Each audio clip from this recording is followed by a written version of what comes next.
I'm going to give you some of the secrets about how we make you buy what we want you to buy. So as a marketer, when I'm first giving you a product, what's my job? Well, my job is to make you want it, to crave it, to need it, to think that it is the best innovation in food since sliced bread. But how do we do it? Well, I'm going to give you a really big example later that I'm going to break right down for you. But let's just start by looking at a few fun little things. So here we have Shreddies, an old favourite, been around for years, very popular in the UK and Canada. Without changing a single little thing about that product, they remarketed them, rebranded them as brand new diamond-shaped Shreddies. Food marketing genius right there. In the 1950s, there was a very important innovation in food. The instant mix cake, one of my personal favourites. When they were first brought out, all you needed to do was to add a little bit of water. Who's not going to love that? Well, actually, no one loved it. No one bought the bloody things. So they did a bit of research. And what they found was that the main consumer, the target consumer, the housewife, felt that it was cheating. They didn't want to pass off such an easy thing as their own baking to their partners, their husbands, their families, whatever. So what did the producers have to do? They had to make it harder. So now you had to add water and an egg. And sales exploded.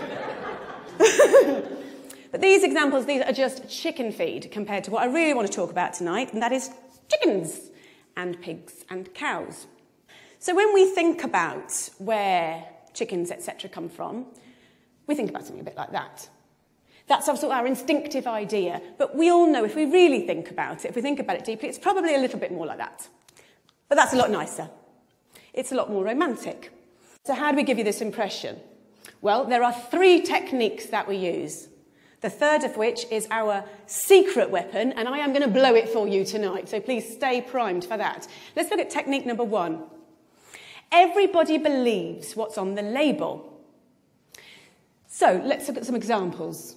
Some of my favourites, some of the ones I use all the time. I'll use farm fresh. I'll use 100% natural. I'll use butcher's choice. But what does that really actually mean? Well, truthfully, it doesn't mean very much.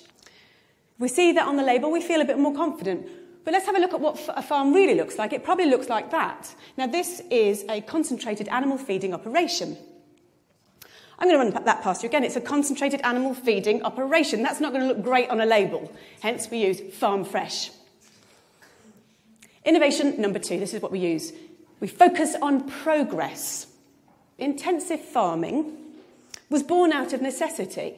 At the end of the Second World War, resources were extremely tight. Farming had to be by necessity very, very economical. And we've learnt from that, and we've built from that, and we're able to now raise more and more animals in smaller and smaller spaces. So we've got extremely good at it. If we looked at a room of about this size, and this were turned into a chicken barn, it's a 100-seat theatre, how many chickens could we probably fit in this room now? I'm going to say about 4,000. It's pretty impressive, isn't it? It'd probably look a little bit like that. Now, the public aren't going to be massively keen on that idea, and it's my job to make them feel a little bit better about it. So how do I do it? Well, a basic principle of marketing. We use the right choice of words, and by using the right choice of words, we can make the conversation, we can focus the conversation the way we want it to. So we'll use an example like this. When you look at that picture, where is your eye drawn? It's drawn right to the middle of the page, massive letters, we've got strive to optimise. What we're looking at in the picture, in reverse, looks a bit like that, but this looks a lot nicer, because we're looking at strive to optimise.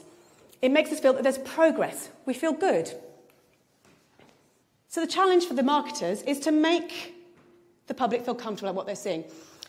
One of the side effects of intensive farming, of having so many animals in such a small space, unfortunately, is obviously disease, because you put so many animals into a small space, they're going to get sick.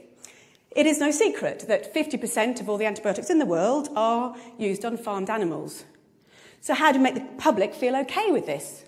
How does that happen? My job. How do I do it? I use the language of innovation. So we're going back to our old friends at porkcares.org.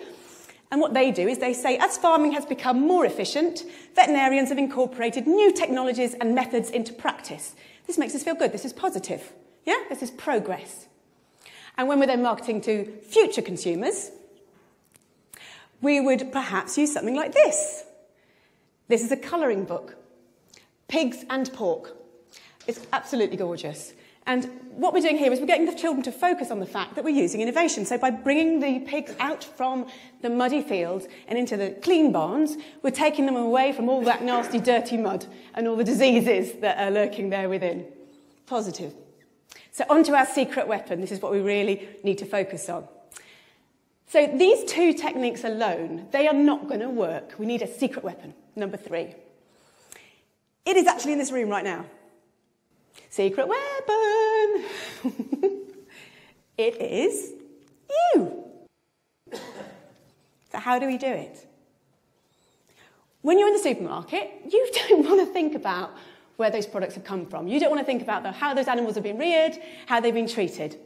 The power of willful ignorance cannot be overstated.